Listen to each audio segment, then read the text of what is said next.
તો વાત કરીએ ડીસાની તો ડીસા ઠાકોર સમાજના બે આગેવાનો ભાજપમાં જવા મામલે ઠાકોર સમાજના આગેવાનોનું નિવેદન સામે આવ્યું છે, જ્યાં લેબજી ઠાકોર અને જે ભરતગુપ્તના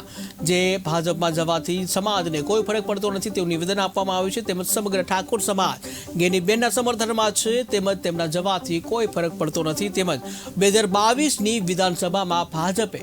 અન્યાય કર્યો હતો ત્યારે ઠાકોર સમાજ તેમની મદદ કરી હતી તેવું નિવેદન આપ્યું હતું। વધુમાં કહ્યું હતું કે 2022ની વિધાનસભામાં જે લેબજી ઠાકોર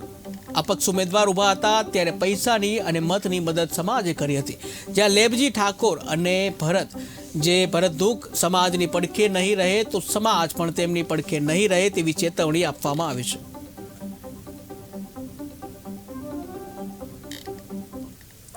ટિકિટ ગેનીબેન ઠાકોરને મળી છે ત્યારે ઘણા બધા સન્માનીય આગેવાનો જેવા કે લેબજીજી ઠાકોર અને ભરતભાઈ દુખ આ બંને આગેવાનો સોશિયલ મીડિયાના માધ્યમથી જ્યારે મને સમાચાર મળી રહ્યા છે કે બંને આગેવાનો ફરીથી ભાજપનો ખેસ ધારણ કરીને ભાજપમાં જઈ રહ્યા છે, તો આ બંને આગેવાનોને હું કહેવા માગું છું કે 2022માં ત્યારે તમે બોઘા પાડીને કહેતા હતા ભારતીય જનતા પાર્ટી અમારા સાથે અન્યાય કર્યો, ભારતીય જનતા પાર્ટી અમારા સાથે અન્યાય કર્યો, અમને વિધાનસભાની ટિકિટ ના આપી, એવું તે તમને શું આપી દીધું ભારતીય જનતા પાર્ટીએ કે રાતોરાત તમે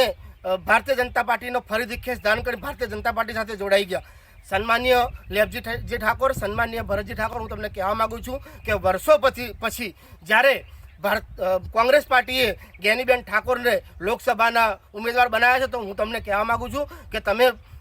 ક્ષત્રિય ઠાકોર સમાજના સમર્થનમાં આજે ગેનીબેન ઠાકોરને જંગી બહુમતીથી જીતાડવા માટે એમના સમર્થનમાં રહો। આજે ડીસા તાલુકામાં લેબજી ઠાકોર અને ભરતજી દુખ બંને જણા ભાજપમાં ગયા છે, એમને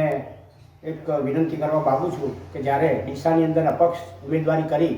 ત્યારે ઠાકોર સમાજે બહુ મોટી સંખ્યામાં લગભગ 50,000 વોટ અપક્ષ તરીકે આપ્યા, એ સમાજની તાકાત હતી। અને આજે જ્યારે સમાજનો